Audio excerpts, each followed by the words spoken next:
Cette semaine, question à 1 million de dollars. Comment est-il possible de faire un film qui réunisse un réalisateur oscarisé, Robert De Niro, Bruce Willis, Sean Penn et qui ne sorte pas en salle? C'est le cas de Panic à Hollywood, le nouveau film de Barry Levinson avec Robert De Niro qui, pour des raisons qu'on ne comprend pas, sort directement en DVD cette semaine. Voilà, le film a été présenté à Cannes, c'est quand même un film assez prestigieux, et le film, ils ne le sortent pas en salle, on ne comprend pas pourquoi. Alors de quoi ça parle? En fait, c'est adapté d'un livre de Art Linson. Donc Art Linson, c'est un des plus grands producteurs hollywoodiens des années 80-90. Il a produit De Palma notamment. Et donc ça raconte une histoire qui se passe sur 2 semaines, et c'est donc un producteur, un grand producteur à Hollywood qui, donc à la base, il a des problèmes dans sa famille, il est en train de divorcer, il y a sa fille qui lui parle plus, etc.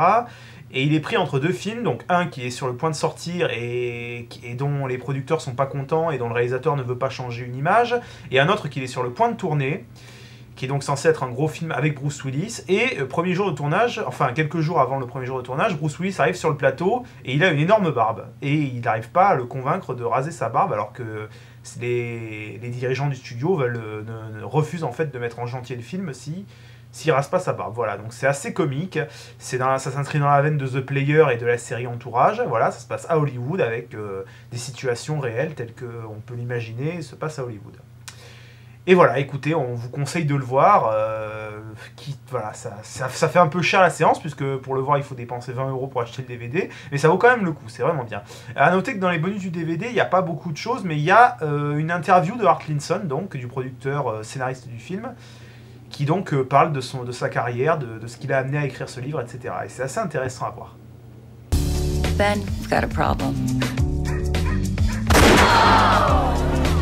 Serious problem. Is he a Final Cut? I'll take the movie away from you and recut it myself.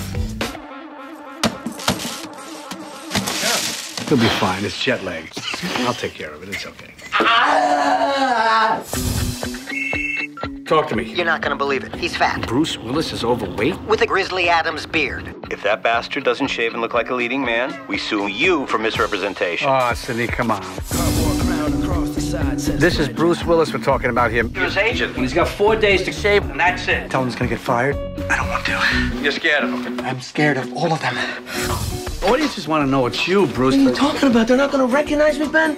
Oh, where'd Bruce go? Oh, look, there he is. I see him right there, the guy with the beard. Yeah, well, why don't we start by giving your overblown stomach to the Red Cross?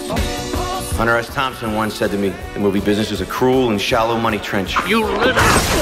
Where thieves and pimps run free. Oh! And good men die like dogs. And then he added, there's also a negative side.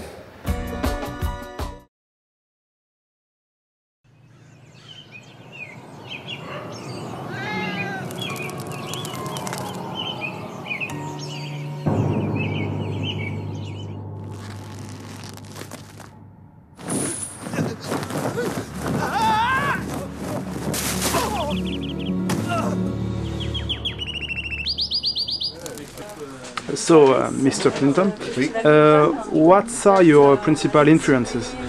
There's a lot of them. Certainly Walt Disney and Tex Avery, big influence. Bugs Bunny and Daffy Duck, I loved those cartoons when I was a kid. Then I like Roland Topor and Jacques Tati, of course. Those are great influences. People like Charles Addams, it is the Addams Family. Tommy Younger, who else? Quentin Tarantino, Richard Lester, R. Crumb, Miyazaki, John Lasseter, a lot of artists, cartoonists, excuse me. André Francois, you know André Francois? What? André Francois, he's a No, French cartoonist.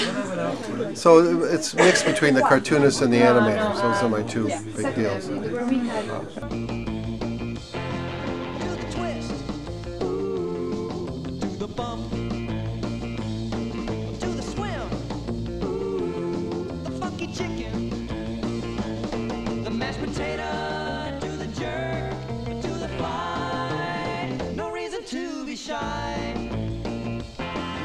What do you like in contemporary cinema? What's well, Quentin Tarantino is I'm a big fan of his stuff. Terry Gilliam, like itself. In fact, Terry's going to sponsor our film. He's going to present the film, Idiots and Angels. So we're very excited about that. In fact, you have a scoop there. That's the first time it's been announced publicly. A lot of the fantasy type directors, people who do films that are very imaginative. Tim Burton, Miyazaki, of course. People like that. I like the new Milk film by Gus Van Sant. That's a very good film.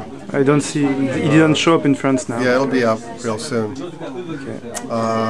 But those people I like.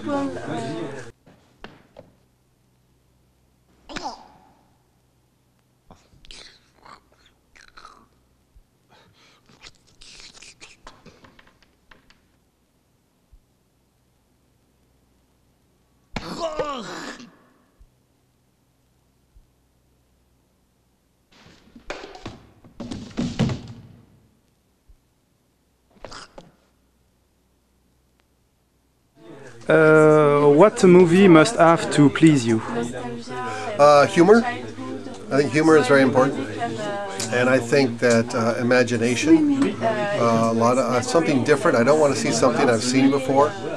I want to see something that's very unique, and some sex. It's always nice to have a little bit of sex in a film. I think people enjoy that. All I need is destruction at my fingertips. Make way for the Doctor of Destruction!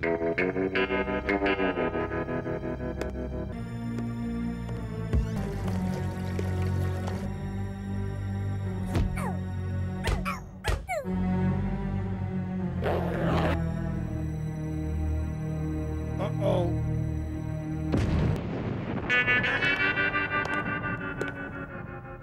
And what must have a movie to displease you? Boring. I don't like boring movies. Boring movies that I've seen before, movies that are just talk. I want visual stimulation, visual ideas. In fact, that's what's so great about Idiots and Angels, is there's no dialogue at all. It's all basically tells a story through images, through visuals. And that to me is the purest form of storytelling. I look good and moving.